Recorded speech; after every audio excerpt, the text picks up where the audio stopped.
The American dream forged in iron. Jake the Beast Harlan's story. In the heart of Detroit, Michigan, where factories once roared and dreams were built on assembly lines, a kid named Jake Harlan grew up in a rundown duplex.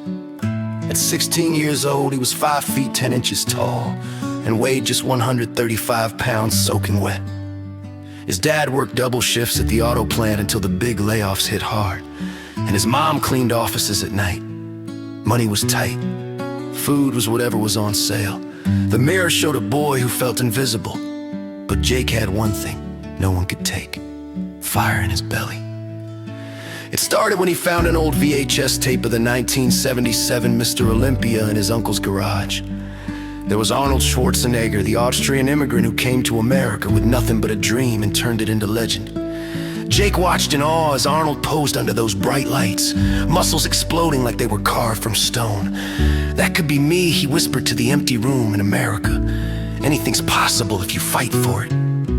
He started with what he had. A rusty weight set his dad salvaged from a junkyard.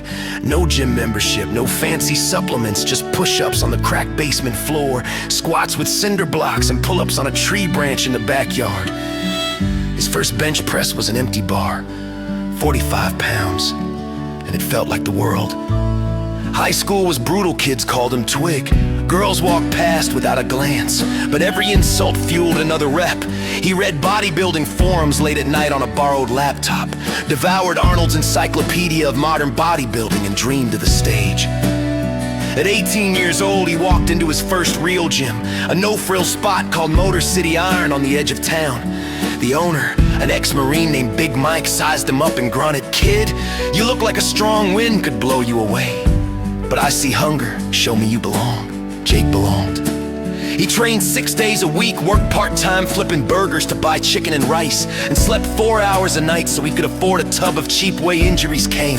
Torn rotator cuff at 20 years old, herniated disc at 22, doctors said quit. He said no. By 24 years old, he was 195 pounds, ripped, and competing in his first local NPC show in Ohio.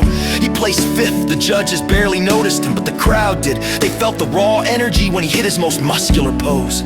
He kept grinding, moved to California at 26 years old with $800 in his pocket and a one-way bus ticket. Lived in a shared apartment in Venice Beach, trained at Gold's Gym where legends once walked the same floor.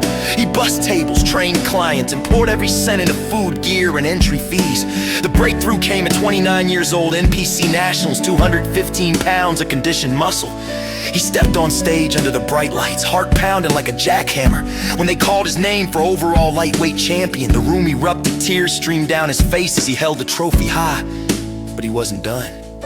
At 32 years old, he turned pro. Then came the IFBB stages. He battled giants with sponsors, nutritionists, and private jets. Jake had none of that. Just will in 2025, he qualified for his first Mr. Olympia, the Super Bowl of bodybuilding. Backstage in Las Vegas, nerves hit hard. He thought of Detroit winners, empty fridges, doubters who said he'd never make it.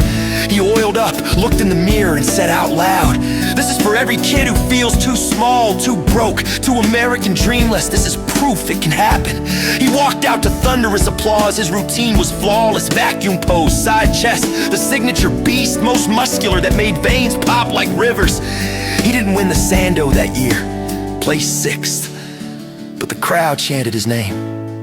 Today, at 35 years old, Jake the Beast Harlan is a sponsored athlete, a coach, and an inspiration. He runs a foundation that helps inner city kids get gym access and nutrition. He still trains like it's day one. His message to every American chasing the dream: bodybuilding isn't about genetics or money. It's about refusing to quit when life tries to bury you. America gave me the shot, I took the reps. You can too. Get up, lift the iron, build the life. Because in this country, the only limit is the one you accept. Here are some powerful visuals to fuel your fire. Classic American bodybuilding grit and pride, and a nod to the legends who paved the way. Rise up, warrior. Your stage is waiting.